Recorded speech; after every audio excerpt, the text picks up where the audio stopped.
The ship breathed against Valera like a careful animal, wings of ion light fanning the planet's upper haze.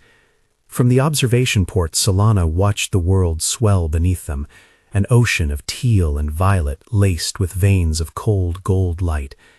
She thought of the first time she had seen a living organism speak back in a lab dish, the way everything altered when something new answered. Her hands were steady on the rail, but the thin ache at the hollow of her throat told her this was different, larger, older, less human. Jack stood a step behind, his profile a shadow against the luminescent map. He had always been a stabilizer for her, the kind of person who smoothed edges and anchored schedules. Now, watching Valera's continents glow, the same steadiness looked a little like an offered leash. They had worn that leash once. It tightened sometimes in ways they hadn't expected. Salana felt both the pull toward discovery and the memory of an old warmth that could sting when stretched. They descended slow, the hull humming a low, contented note.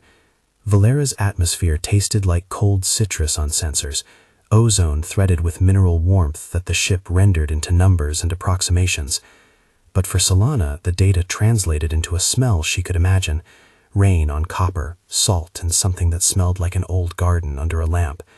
Her science lived in measurements, but her life had always been made richer by the small, unmeasurable things: the hush between two people when they genuinely listen, the tilt of light on living tissue, the way a planet's breath felt like a language if you let it. The landing site was a glassy plain dotted with flora that shimmered in frequencies the human eye barely caught. Bioluminescent fronds rose and fell as if a tide moved through the grasses. The team set up a perimeter: engineers, exobiologists, a comm specialist, and 2 drones that hummed like patient insects. Salana moved among them with purpose, checking sensors, cataloging light signatures, listening. She wanted to learn this planet soberly and with reverence. That was how she had always loved alien life, with an openness that never crossed into owning. Jack's eyes followed her as if she were a small, luminous creature that might tangle with a thorn. He helped secure a sample array with practiced hands, his jaw working with something she could almost read as concern. Protectiveness pitched into something more personal. When he spoke, it was about protocols and risks, but the cadence of his voice carried old rhythms. Salana recognized them and forgave him for their history. It was easier to forgive than to hurt him by refusing to. The first anomaly announced itself not as a code or a flare, but as a sustained, low pulse running beneath the ground, an oceanic hum that vibrated the soles of their boots. The instruments labeled it an energy wave of an unusual harmonic pattern, a modulation that suggested a living, mechanized rhythm. Salana knelt and pressed her palm to the soil. The cold leapt up into her skin like the first understanding of a new vocabulary.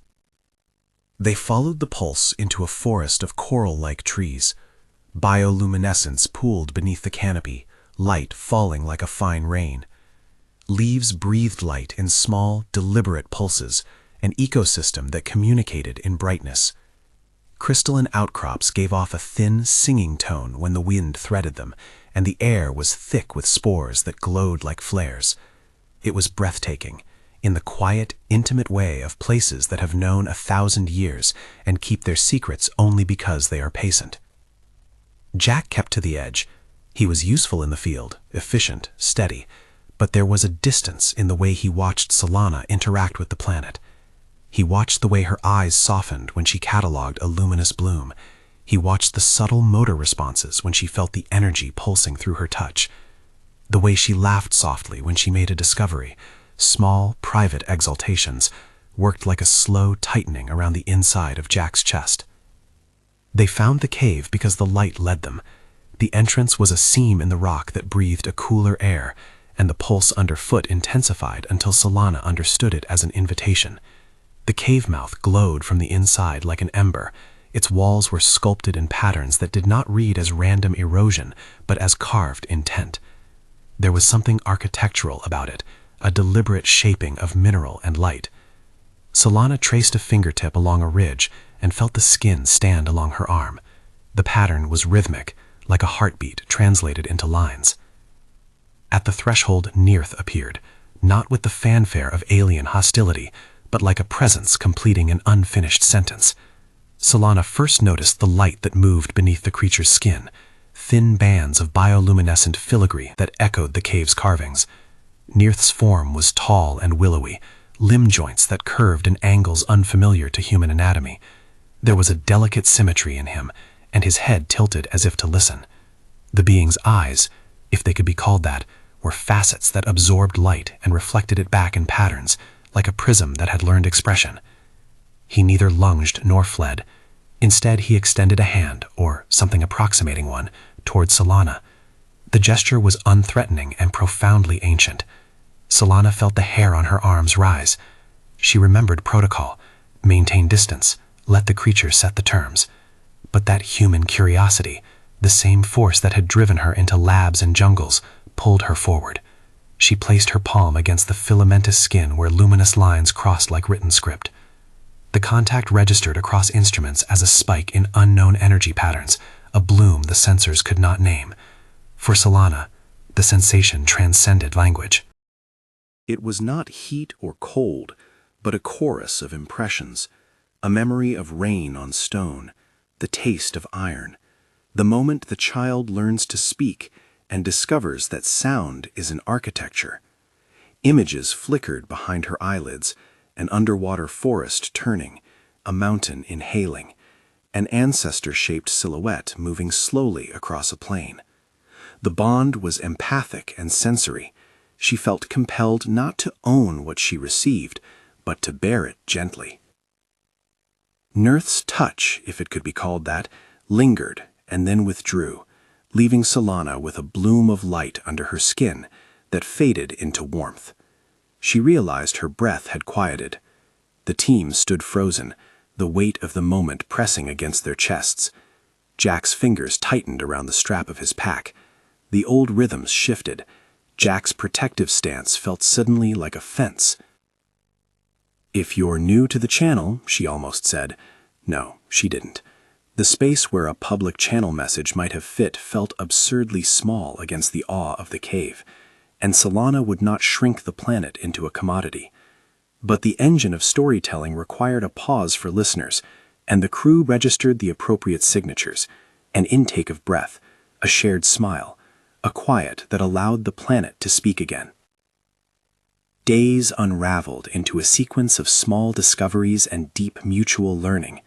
Mornings were given to mapping and sample work, where Salana's voice threaded through equations and diagrams like a warm needle. Afternoons slipped into sensory lessons arranged by Nirth. He would bring her to the groves where the light sang in harmonic chords, and she would lay her palms on stones resonant with the planet's memory.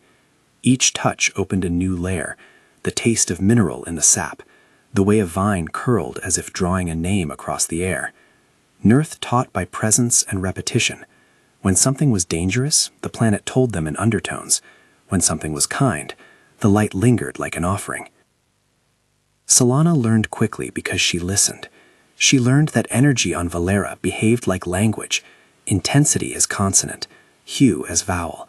She began to answer back with small gestures, pressing her hand to a stone and humming a tuning that matched a bioluminescent note, or tracing a pattern in a dust of glowing pollen. Nirth responded with gentle mimicry, placing a bloom at her feet or brushing a filament of light against her wrist. They developed a cadence that was not speech but companionship, an exchange of presence. Jack watched these exchanges the way a man watches a tide he rode the line of the beach he thought he owned. He was not blind to the practical value of Salana's bond with Nirth. On paper, this was a breakthrough that could reshape exobiology, but emotion is a stubborn filter. He had been her anchor. Now he was excess. The isolation crept into him like frost. He began to distance himself, ostensibly to maintain objectivity. He took to working longer hours with equipment, returning with hands that smelled faintly of lubricant and a face that avoided her light. That avoidance did not go unnoticed. In private, Jack replayed small moments between them like someone reliving a shared song. He remembered nights on old ships when Salana slept curled against him, the warmth of her palms splayed across his chest. Those memories hardened into grievance. She had gone forward into mystery without him. He tried to speak to her about it, brief, practical confessions about fear, then flinched when his words demanded answers she could not give. Salana heard him, of course. She listened with the patient attention she brought to all living things. She told him she needed him as a colleague, and truthfully as someone who could keep the mission on course. That was honesty where others would have chosen sugar. The tension between them was the kind that accumulates like static, small, unavoidable shocks that remind you of your vulnerability. Jack's reactions became a litany of signs. He stopped offering to carry samples. He would stand on the periphery when Nirth and Salana performed a ritual exchange, shoulders pulled in as if to keep something in. He sharpened the tone of his questions, making them clinical blades that could wound. Once, after a long day, he slammed a tool case harder than necessary, and then looked at his hands as if they were strangers that might strike. Salana noticed the change as she noticed the faint bruises of weather on an uncharted shore. It did not diminish what she felt for Nirth, nor should it have, but it complicated the field. To love, for her, was not about possession, it was about recognition. She recognized Nirth's patience and the planet's steady, layered generosity. She also recognized the human cost of that recognition. Love made borders, and sometimes those borders cut. A gift from Nirth crystallized everything into a sharper geometry. They were in a glade where the air was thick with pollen that shone like microstars. Nirth produced a bloom the size of a human palm, petals layered like translucent maps, each veined in a soft spectral blue. He laid it at Salana's feet with a ritual that could have been called deference if he had known human words. The bloom pulsed in the pattern they had shared, and when Salana reached down, the light threaded her fingers like a promise. Jack saw the exchange and lost whatever restraint he had left. He stepped forward not with anger but with an urgent, desperate claim. "We need to maintain protocol," he said, voice level but brittle. "You're bonding in ways we don't understand. If the team doesn't see a controlled approach—" "We're not taking a pet home," Salana replied, because she could not pretend the world was made of whiteboards and graphs. "We're listening. Nirth is teaching us. We can't intercept that with fear." He looked at her then, not as a colleague, nor as a lover, but as a person slipping away. The expression on his face was complicated, fear braided with longing and the silent calculus of a man measuring his remaining worth. He left the glade with a hasty, clipped goodbye, leaving the bloom flickering on the moss like a small, patient lantern. The narrative tightened. Jack's isolation became a cold strategy. He began to prod at systems not for the purpose of healing or understanding, but as a way to reassert presence. Little sabotages, an unplugged sensor, a recalibrated antenna, were silent assertions that the mission, like the relationship, needed boundaries. Each small act was plausible within a work environment. Mistakes happen, equipment fails. But the pattern became a language of its own, and Salana began to read it. At night, after the glowing flora dimmed and the camp settled into quiet, Salana would sit by the cave and place her palms on the stone where she had first met Nirth. She would think of the bloom he had given her and the way Jack's jaw had tightened. Emotions were, she knew, instruments as much as microscopes. They could sharpen or dull a person's observation. The ancient chorus of Valera hummed under her skin, an insistence that life moves on balances or breaks. Jack's withdrawal accelerated into a plan with the gravity of someone who felt cornered. He convinced himself of righteous possibilities, the need to secure the mission, the obligation to ensure human safety. It began in memos and suggestions, increased containment measures, tighter quarantine for anyone displaying unknown empathetic signatures. In private, he sketched out possibilities. If Nirth's bonding was an energy risk, then controlling her access meant controlling outcomes. If he could create a situation where Nirth's responses could be measured without Salana's influence, he could both protect the team and force her to choose. The ethical calculus was not monstrous. He genuinely believed he might be preventing disaster. But jealousy has the subtlety of a virus. It infiltrates and rewrites. His old love was not erased but repurposed. He wanted her back into human-shaped constraints, where he could predict her and be necessary in a way that the planet could never be.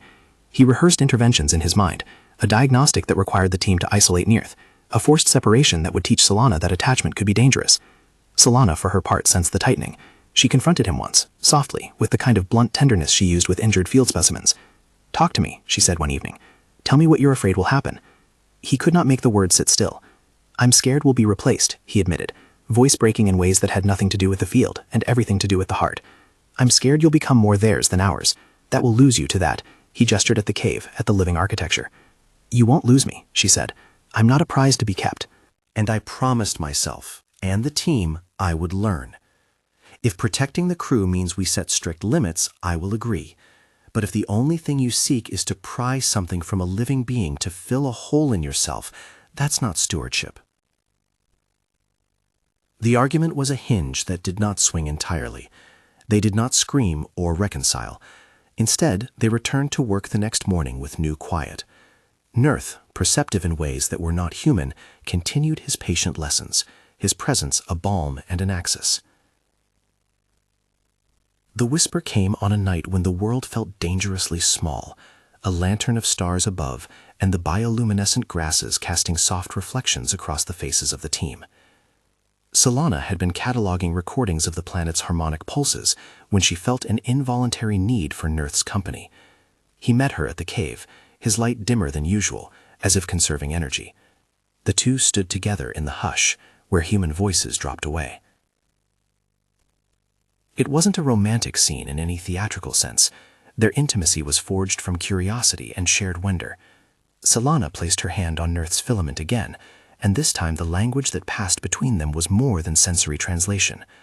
Nurth allowed her to feel a long protective pattern, the planet's many-bodied guardianship that moved through generations like a slow tide. It was a promise. We keep, we hold, but we also test. Jack approached then, as if pulled by gravity. He did not interrupt immediately. He watched the exchange with a face set in iron. Salana could feel the arc of his gaze like a foreign pressure. She turned toward him in the blue light, and for a moment the three bodies, Nurth's willowy form, Salana's human shape, Jack's rigid frame, formed a triangle of competing claims. There was a risk in the next moments that could break them or bind them. Salana looked at Jack and saw aged tenderness and fresh wound. She wanted to reassure without erasing the truth, to speak plainly without ceding her discovery. She lowered her voice until it became a thread in the air. "Slowly, don't stop," she whispered. The phrase left her like a small surrender and a prayer. It was meant for Nurth, an appeal to patience, a request that the planet's revelation not be hurried into misunderstanding. But it contained something more, a plea for permission to stay present, to continue learning, and hidden in the cadence, a tentative offering to both the alien and the man who had been part of her life. The cave answered the whisper not with words, but with a vast rearrangement of feeling. For the briefest, incandescent moment, Salana felt she felt Nurth's empathy fold into her in a way that outlined a shape larger than him. The light under Nurth's skin flared into an orchestral surge, and the ground seemed to converse with the stars. Instruments registered a spike that defied scale. The energy signature expanded into a pattern that suggested not one organism, but an entire architecture responding. Then the world shifted in volume.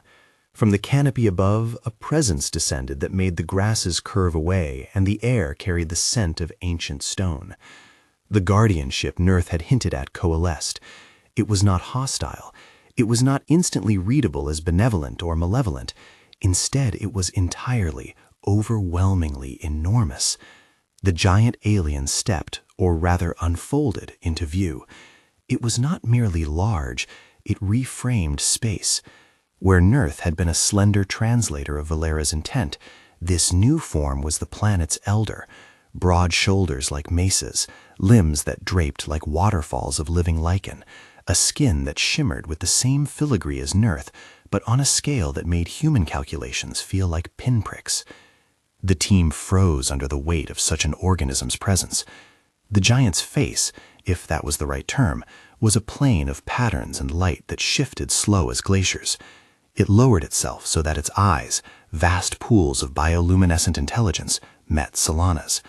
There was a sense of recognition in that gaze, as if the world had been waiting for a certain cadence of sound or touch before revealing itself. Jack's breath hitched. All his plans, all his rehearsed interventions, felt suddenly ridiculous against the scale of what they faced. His outrage, his jealousy, compressed into a small human note against the giant's unfolding. The ground beneath them hummed with a new frequency, like the planet exhaling under a weight long expected. Nurth moved then, but not away from the giant. He flowed into its shadow, and in a movement that made sense only when you accepted a different kind of logic, became a part of the elder's pattern. For a moment it looked as if Nurth shrank into the giant's skin, like a symbol sliding into a story. Salana felt the reverberation of the elder's presence like an echo inside her bones. It was intimate and impersonal all at once. The giant did not speak in words. It radiated a wave of images and impressions so immediate that they were almost physical. Salana saw water shaping the planet's bones, saw long cycles of creation and caretaking, saw a catalog of small lives held in careful balance, Snapshots folded into one another, a life of stewardship compressed into a breath. And threaded through those images, she felt a question. Can we trust you? Nirth, slender, and now visibly linked to the giant, positioned himself between Salana and Jack as if to protect both. The gesture read like a translation. You have come. Now prove your intent. The giant's attention was not accusatory but measured.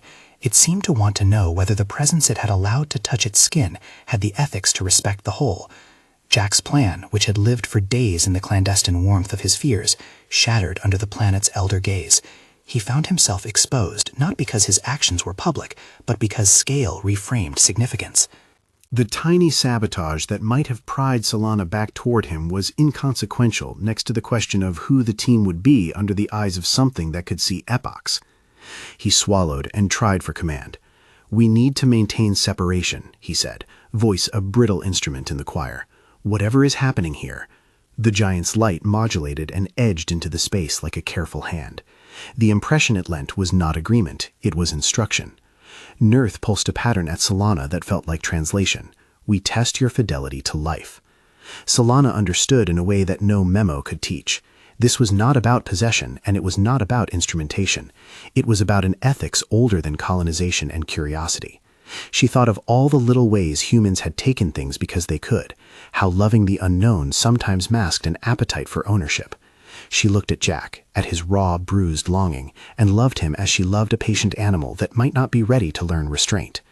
She stepped forward and placed both palms on the giant's stem, fresher and untried on so grand a scale, fingers searching for an answer in the living architecture. The texture was not rough, it was like a landscape of veins and light, warm in a way the planet's nights were not. Patterns flowed under her touch as if the elder offered a map, and Salana returned a small, honest gesture, a steadying song she had learned from Nirth and from the rhythms of her own heartbeat. The giant's response was immediate but gentle, a ribbon of light traced from Salana's hands up to Nirth and then spread across the elder's torso like a sigil. The cave filled with soundless music, the harmonic of Valera acknowledging an ally. The instruments orbited in dizzy, grateful readings, unable to contain the full meaning. Jack watched this exchange differently now. His plan to isolate and control became a pale human attempt to cling to agency where none could suffice. The jealousy in him was still there, sharp and honest, but it sat beside a dawning shame, a recognition that his reflexive grasp had been inadequate for a planet asking for stewardship instead of conquest. He had a choice. He could double down, insist on quarantine, on protocol absolute, or he could step back and reframe his love and his duty. For all the planning he had done, he had not rehearsed grace. The giant's presence made such things necessary.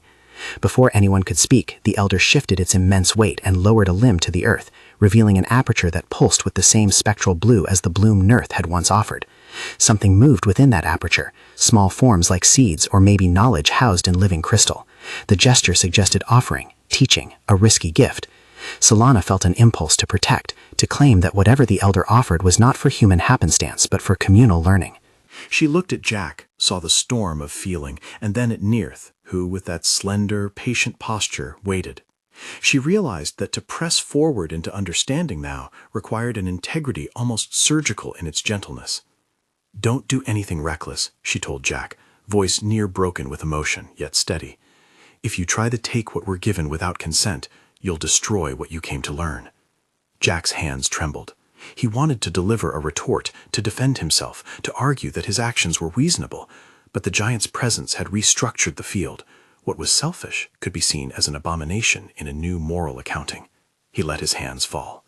For a moment, the team saw a man who was not a villain, but someone at the edge of a new understanding, afraid, small, and perhaps ready to grow.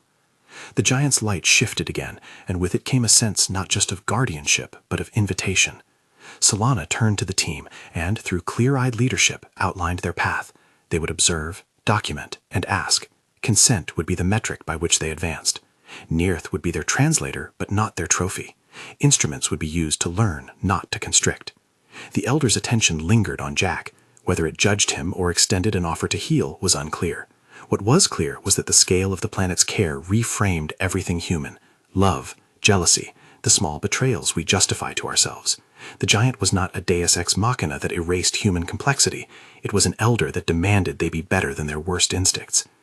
In the immediate fallout, alliances rebent. The team rallied around a new protocol that centered consent.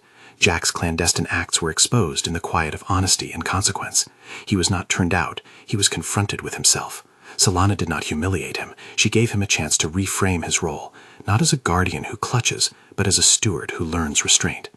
Nearth remained by Salana, neither lover nor master, but an ally whose light felt like a mirror held up to human intentions. There was no tidy resolution. The Elder's revealing had changed stakes. Humans could no longer assume dominion without reciprocity. The research they had come to Valera for would now be honest labor, negotiated in the language of light and mutual respect. At the cave's mouth, with the giant's outline looming in the canopy like a living mountain, Salana thought about the whispered plea that had precipitated the reveal. The words, "slowly, don't stop," had been a request that the world not be rushed, that learning be granted the pace of stewardship. They had also been a kind of anchor, a small human insistence that held her steady when the planet's elder unfolded itself into their lives. Jack stood a little apart, palms open in a posture that meant he was willing to be taught. It was a beginning. Nearth pulsed to gathering cadence, and the giant's light seemed to accept it. The team gathered data in a new spirit, not conquests, but conversations. The implication of the Elder's reveal stretched like a tether into future choices, governance of contact, ethical frameworks, and an honest reckoning with how small hearts sometimes try to possess what should remain free. When the giant finally withdrew into the canopy, the area felt altered, as if the world had physically inhaled and carried them into a new epoch. The Elder left a parting impression that was less an instruction and more an expectation. Be worthy of the gift. The cliff of the story did not resolve into neat absolutes. There would be consequences for Jack's initial lapses, discipline and the slow work of rebuilding a trust, but there was a promise in the Elder's appearance that the human heart could change. Salana's bond with Nearth had become a bridge between species, an empathetic language through which Valera and the humans might demonstrate reciprocity. The giant's presence reframed human arrogance into humility, and the team now faced the vast responsibility of how to proceed. As they packed the initial camp to return to orbit with the first tranche of findings, Salana lingered a long time at the cave's mouth. She placed her palm one last time on the living stone, and without speaking to anyone, but feeling Nearth's presence like a hand over her own, she promised to move slowly and to keep listening. There were more revelations to come. There would be brokenness to mend, but the planet had given them a chance. Learn, ask consent, act with care. If you want to follow the next chapter of Valera's mystery and see what happens when human ambition bumps against guardian-scale ethics, subscribe and join us for part 2. They lifted off beneath a sky still faintly streaked with the giant's departing light, instruments full of patterns that would keep scientists awake for months. On the crew's faces were relief, awe, and the soft tension of unresolved personal reckonings. Jack's silhouette at the ship's rail was small against Valera's glow, but he watched with a careful attention that promised change. The Elder's reveal would be a pivot in the chronicles of First Contact. It had briefly made human plans seem like child's play, and in that humbling lay hope. Salana, with Nearth threaded into her memory like a chord she could play again, understood the truth at the heart of it. Wonder alone is not enough without the discipline of caretaking. To steward a planet or a person is to choose restraint at the enchantments of ownership. As Valera receded into the dark, Salana allowed herself a private, almost mischievous smile. The whispered line she had offered was both an intimate request and a technical signal that had awakened a guardian. It had been a gamble, not reckless, but truthful. Whatever came next would ask more of them than shortcuts and old comforts.